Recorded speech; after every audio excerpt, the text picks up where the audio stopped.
जो लोग अपनी इंद्रियों पर नियंत्रण रख पाते हैं वे लोग बुद्धिमानी पूर्वक संसार की यात्रा करते हुए संसार के पदार्थों को विवेक पूर्वक भोगते हुए मन में वैराग्य की उत्पत्ति करते हैं। कुछ लोग ऐसा मानते हैं कि धर्म का पालन करने से संपत्ति मिलती है। गोस्वामी तुलसीदास जी ने ऐसी चौपाई लिखी कि जिन सरिता सागर मह जाई यज्ञ पिता कामना नहीं, तीन सुख संपत्ति बिना ही बुलाए कि धर्मशील पर जाहि सोहाय। और लोग बड़े प्रसन्न हो गए कि जैसे नदियां अपने आप समुद्र के पास जाती हैं वैसे धर्म का आचरण करने से सुख और संपत्ति अपने आप आती है। लेकिन जिसने कहा बहुत धर्म का आचरण किया लेकिन उसको उतनी संपत्ति नहीं मिल पाई जितनी बिहार के एक नेताजी को मिली जो आजकल बहुत ज्यादा छटपटा है।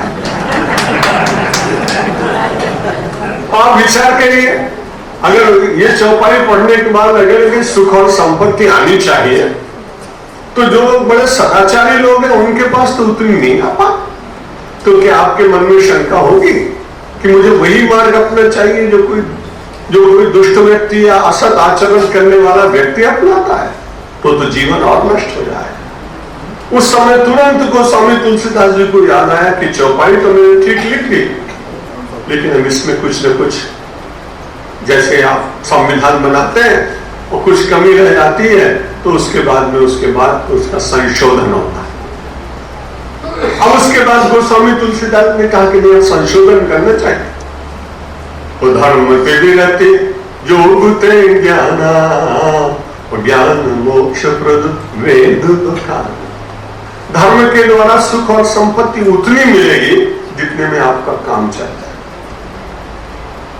आप ये मत समझिए कि सुख और संपत्ति सारा धर्म का आचरण करने से आपके पास आएगी।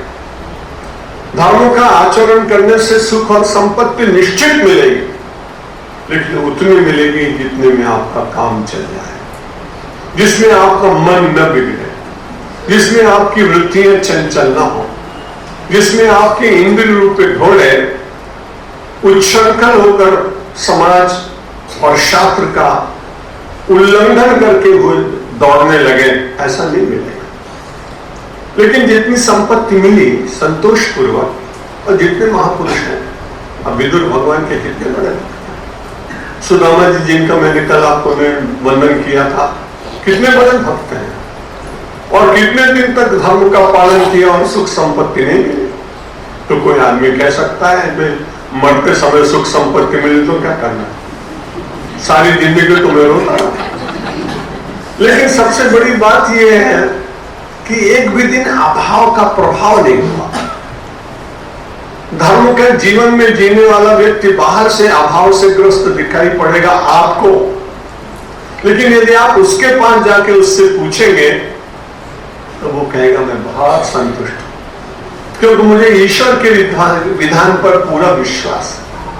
यदि ईश्वर के विधान पर विश्वास हो और मेरा और आपका आचरण धर्म संयुक्त हो तो परमात्मा निश्चित रूप से उतना देगा जिसमें अपना काम चल जाएगा।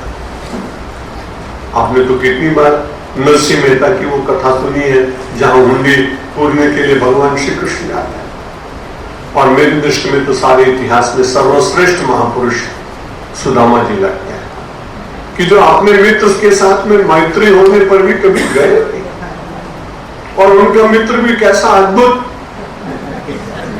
जितने राष्ट्रपति आपके आते हैं हमारे देश के राष्ट्रपति उस राष्ट्रपति को इंगित करते हैं बैठे। कोई राष्ट्रपति अपने कुर्सी पे नहीं बिठाता, चाहे आओ चाहे अमेरिका में। केवल एक विश्वपति ऐसा मिला संसार में जिसने सुदामा को उंगली नहीं बताई कि यहां बैठो, वो उठ गया और उसने अपने सिंहासन पर बैठा। आज तक कोई संसार में हुआ है और फिर तो उनके चरण पखारे। सुदामा जी ने कहा ये क्या कर रहे हो? उन्होंने कहा मैं इतिहास की रचना कर रहा हूं। संपन्नता विपन्नता के चरण धो रही है, ये इतिहास भारत में बन जाता है।